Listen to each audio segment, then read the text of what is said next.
Hello, how are you? It is Friday. It is June the 19th, Juneteenth.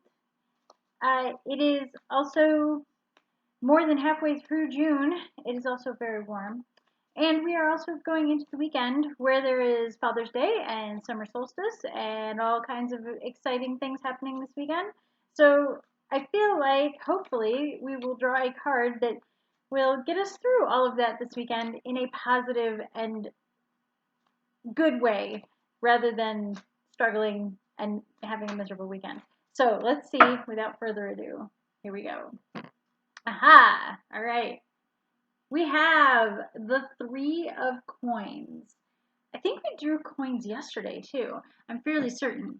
All right. So the Three of Coins, again, we are using the Sakki-Sakki Tarot deck, at least for a little while longer, and then I'll move into something else. I'm not really sure what deck. I have several. So if anybody is like, hey, this is a really cool deck, maybe you should do that, or if somebody wants me to do something a little more traditional, we'll see. But for now, Sakki-Sakki, which is very abstract, and once again, we have a headless character on here. So that's not as disturbing as the other one with the scissors. So this is a little less freaky, although he is kind of standing on a ladder, and I don't know, bad things can happen with a headless person on a ladder. Anyway, going with the typical meanings of this card first, and then we'll go into some of the cool artistry on this one. Threes are typically to do with manifestation, growth, crafting, things of that nature. And of course, coins are of the material world. So we're talking about fertility, we're talking about financial gain, or anything that has kind of that growth aspect to it. So it can be work, it can be creativity, but always for like this very grounded way of things. It's not like meditation sort of or spiritual. It's more to do with this realm. So with the Three of Coins, it's very much a card of, again, it's kind of that detail work sort of idea. But in this case, it's less about like honing your skill and more about progressing. So, how do you push to the next level? And that's really the big one for this card is that push. So, if you're in a job that you really enjoy, but you really want that promotion, how do you push for it? How do you get it? It's a little more aggressive than working on those fine details and working on yourself. It's more of being able to project that ability to do something bigger and do something better than where you're at. You've already figured it out. You know what you're doing. You just have to really like show other people, and that's more what this card is about, is showing other people the skills that you have and the power that you have. And it is a bit more aggressive. So I kind of think it's interesting too, and I'm saying this only because yesterday we drew a coin card that had to do with detail work, and it was a very feminine figure on it doing something that is typically more traditionally feminine, which was sewing. And in this one, it's more architecture and design, which, I know a lot of architecture people who are women, and so I hesitate to say like it is a more masculine trade, but stereotypically speaking, we kind of lean in a little more of this engineering side of stuff is a little more masculine. I don't believe that. I mean, I grew up where my mom is a mechanic, and so am I. So like, I don't know. There's no real gender bias either way on what you do. But that said, it is interesting to see that the artist has chosen to have a more masculine looking figure, even though he has no head. He is wearing pants. He is clearly like wearing what kind of looks like a suit jacket that looks a little more masculine too. Like, I don't know. The whole card looks a little more on the guy side because he is wearing kind of the browns and blues where our other character was wearing kind of purples and oranges and stuff like that. But again, leaning into what the threes mean, and that's we've talked about threes before as being kind of that triad, and a lot of different mythologies and religions have that. You can just type in a holy three, or the manifestation of three, or the spirituality of three, and you can Google search that and get all kinds of really interesting stuff. So I won't go into that real deep when I'm talking about this card, but I will say that when you see the threes, trinities and things of that nature are super important. This one's also in a triangular formation, and it usually is in a standard card. It's got like a church. Sometimes these are like stained glass, and they're little pentacle or coin symbols that are up in the triad in a triangle. So triangles also, I'm kind of leaning in on this whole thing where I think that's a ruler he's got all folded up right there. So there's a lot of geometry and things like that that can be very interesting in this card too.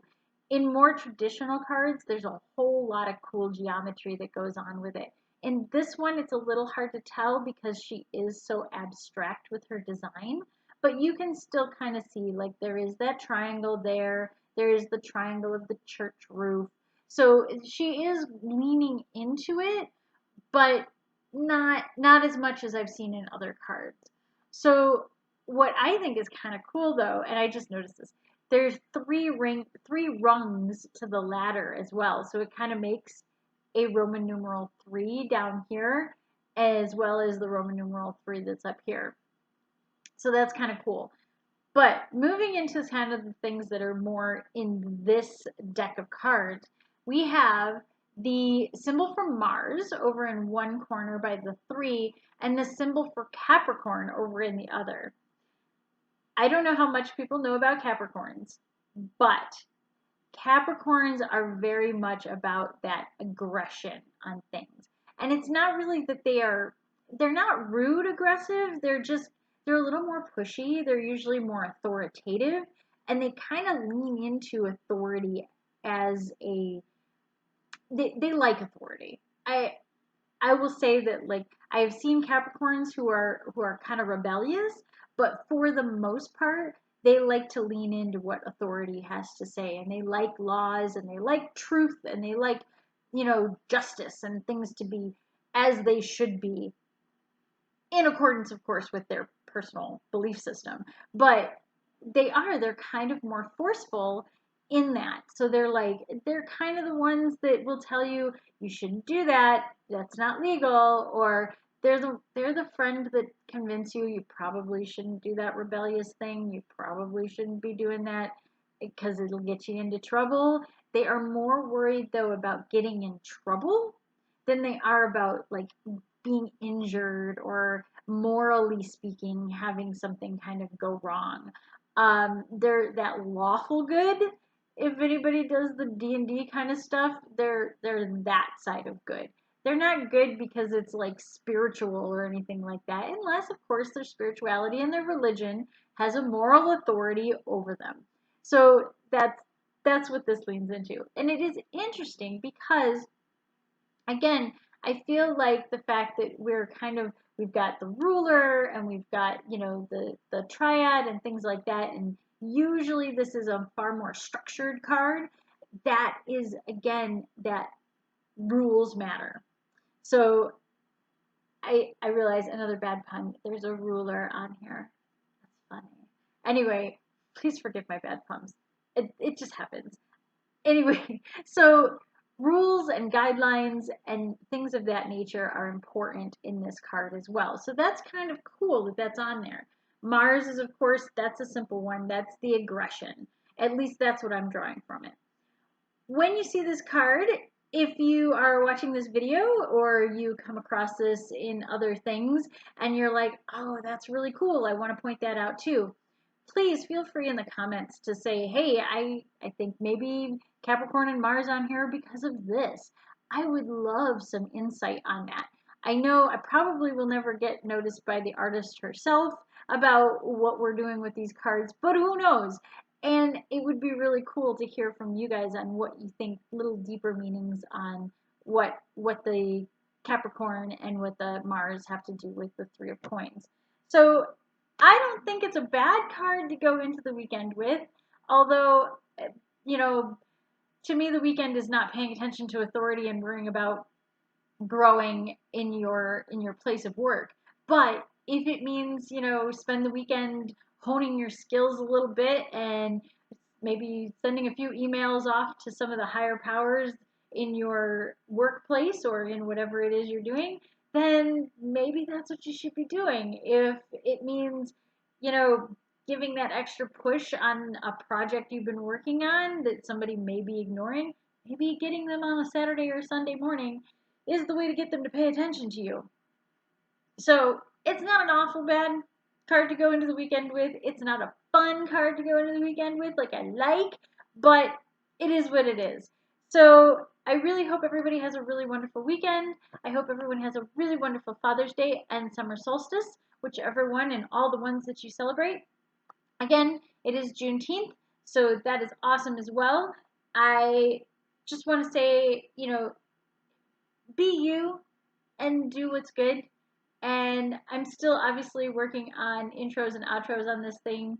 And if you want to learn anything more about tarot, please check out my website in the description. If you would like a tarot reading, please go to the website and book something. It's really cool. It like has this little thing where it'll book for me and it tells you what hours are available. It's kind of neat. And also, stay safe. That's a big one. Much love. Have a great weekend. Bye.